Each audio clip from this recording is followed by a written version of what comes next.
पूरी उम्मीद है इंशाअल्लाह कि हम पूरे आजादाना तौर पर अपने शहर के अंदर कुर्बानी का त्यौहार इंशाअल्लाह बड़े खुशी के साथ इंशाअल्लाह मनाएंगे। लेकिन उसके लिए यही शर्त है कि हम साफ सफाई का ख्याल रखें, खून के एतबार से, उसकी गंदगी के एतबार से। और गुज़िश्ता साल में देखा गया था कि नगर पालिका की तरफ से शहर में ट्रैक्टर वगैरह ट्राली का इंतजाम किया गया था।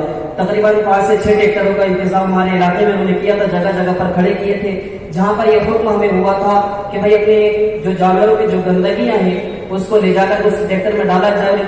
नगर पालिका का भी एक ताउन हमारे साथ में था कि इतना सपोर्ट था कि बेचारों ने ट्रैक्टर ट्राली का इंतजाम करके और शहर की साफ सफाई का ख्याल रखते हुए उन्होंने उसको बाहर, जहाँ पर शहर के बाहर उसके गंदगी के फेंकने का इंतजाम था, उसको किया था। तो उम्मीद करता हूँ कि इंशाअल्लाह अज़ीज़ ये तमाम इंतजाम जो पिछली मरतबा किए गए थे वो तमाम इंतजाम इस बार भी किए जाएंगे। बस वहाँ पे बात खत्म करते हैं। कुछ लोगों ने 2015 में एक पिटीशन दाखिल किया था कि धार्मिक बलि को भी बंद किया जाए। उसको सुप्रीम कोर्ट ने ठुकरा दिया। सुप्रीम कोर्ट ने उसको बैन लगाया था कि किसी भी तरह की धार्मिक बलि के ऊपर कोई बैन नहीं लगाया जाएगा, है ना। उसके बाद में गोवंश हत्या कायदाबंदी आ गया। तो गोवंश हत्या कायदाबंदी ये अलग चीज है और धार्मिक बलि एक अलग चीज है। धार्मिक बलि के तौर पे जो है तो अलग अलग धर्मों के अंदर, यहाँ तक के हिंदू धर्म में भी जो है तो जानवरों की बलि दी जाती है। कई जगह पर कई देवी देवताओं के मंदिर में उनको खुश करने के लिए बलि दी जाती है। तो इन सच केस अगर ऐसा कोई ऑप्शन है तो आप उसको जरूर जो है तो देखिए, क्योंकि मैं पूरा पढ़ नहीं पाया, मेरे पास में सुबह ही आया, मैं आपसे भी डिस्कस करने वाला था कि अगर धार्मिक बलि को जो है तो किसी भी तरह से एक एनिमल क्रुएल्टी एक्ट 1960 के अंदर भी कहा गया है कि अगर धार्मिक तौर पर धार्मिक बलि दी जाए तो वो किसी तरह का कोई गुनाह नहीं है।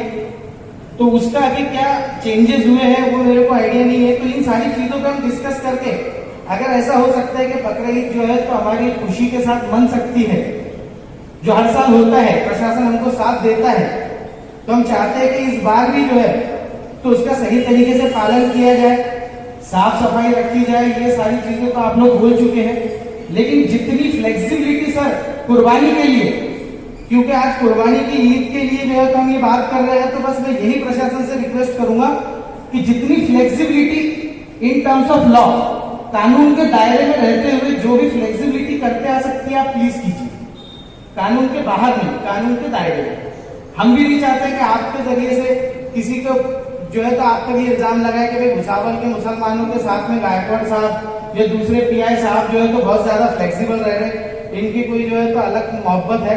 ऐसा कुछ नहीं है, कानून सबके लिए बराबर होना चाहिए, लेकिन कानून के दायरे में अगर कोई भी फ्लेक्सिबिलिटी है जिसमें हम आसानी से कुर्बानी को अंजाम दे सकते हैं तो आप प्लीज, आपसे रिक्वेस्ट है कि आप वो जरूर कीजिए। यही एक मद्देवाना गुजारिश है। यही बात कहकर मैं अपने 2 लफ्ज खत्म करता हूँ।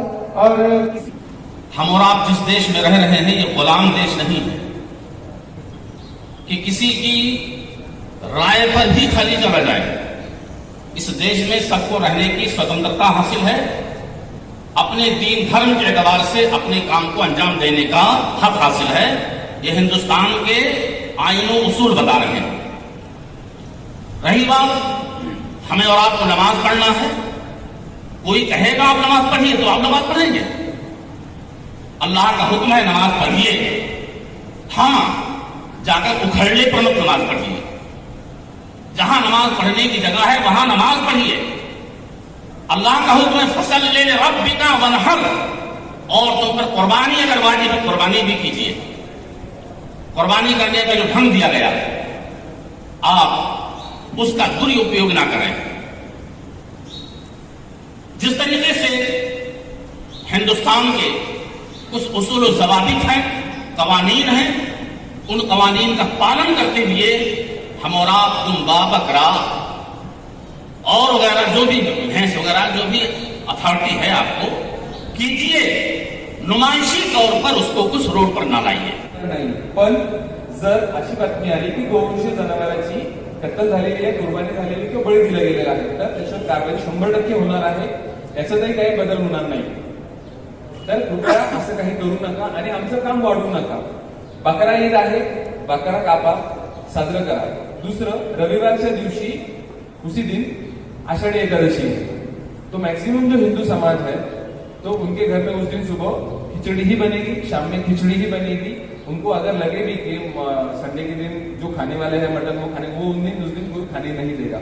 तो हमारी जिम्मेदारी ये है कि हमारा काम है, हमारी बकरे ईद जो है वो मनानी ही है पक्का, उसमें कोई आड़े नहीं आ रहा, लेकिन साथ में उनका जो मनाने वाला का कार्यक्रम हो रहा है की आषाढी एकादशी हिंदू लोक साजरे करतात, तर आपल्याला त्यांचाही थोडा मान ठेवायचा, थोडं लक्ष ठेवायचं आहे की त्यांना त्रास होणार नाही, जे आपण झाकून ठेवतोय किंवा तिकडच्या एरियात न जाणं, आणि रविवार आहे, रविवारच्या दिवशी बाजार पण आहे, तर ह्या सगळ्या गोष्टी एकत्रित झाल्यानंतर दुसऱ्यांना त्रास होणार नाही आणि आपल्याला साजरं करायचं। जसं टीव्ही लावताना मला पिक्चर बघायचा असतो, पण मी आवाज एवढा नाही करायचा की माझ्या शेजाऱ्याला त्रास होईल। मला बघू नका कोणी म्हटलेलं आहे का?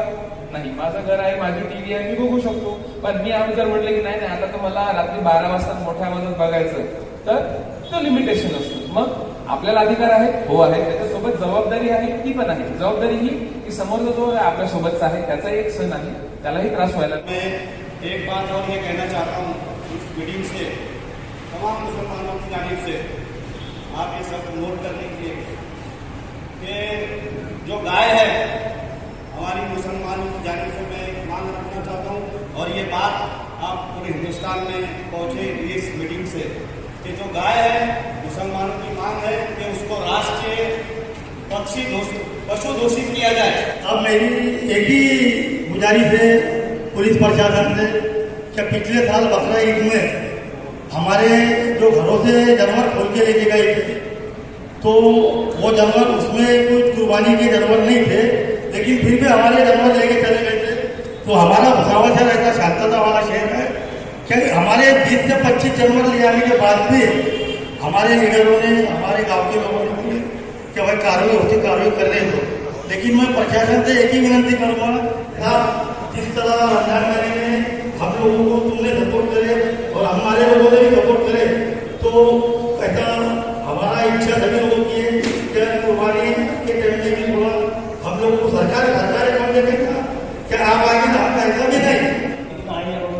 गौवंश कानून बनाया और एक कानूनी का दुरुपयोग करने के लिए बनाया, ऐसा मेरा आरोप है।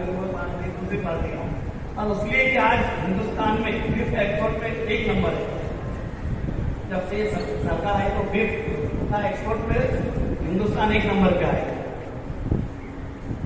तो बड़े बड़े जो व्यापारी है सब हिंदू समाज है। गूगल पे सर्च करके देखें तो मारवाड़ी समाज जो है सुपा करके उनका बीफ एक्सपोर्ट है, और सब बड़े बड़े व्यापारी हिंदू है, अल कबीर है, उनको संरक्षण सरकार का है। और मेरी आपसे वही गुजारिश है कि कुर्बानी के दिन अगर हम लोग करते हैं तो थोड़ा सा कॉपरेट आपके तरफ से तो है, और हम गुजारिश करेंगे थोड़ा सा कॉपरेट करके उसमें थोड़ा सहयोग करें, बस यही मैं गुजारिश करता हूँ। मैं अलविदा लेती हूँ। आपकी अंक दिव्या कांबले। देखते रहिए CBN न्यूज 18। हर समस्या में आपके साथ, हर खबरों में सच्चाई से आपके पास, क्योंकि हम सच दिखाते हैं। हमारे CBN न्यूज 18 चैनल को सब्सक्राइब करें। जय हिंद, जय महाराष्ट्र।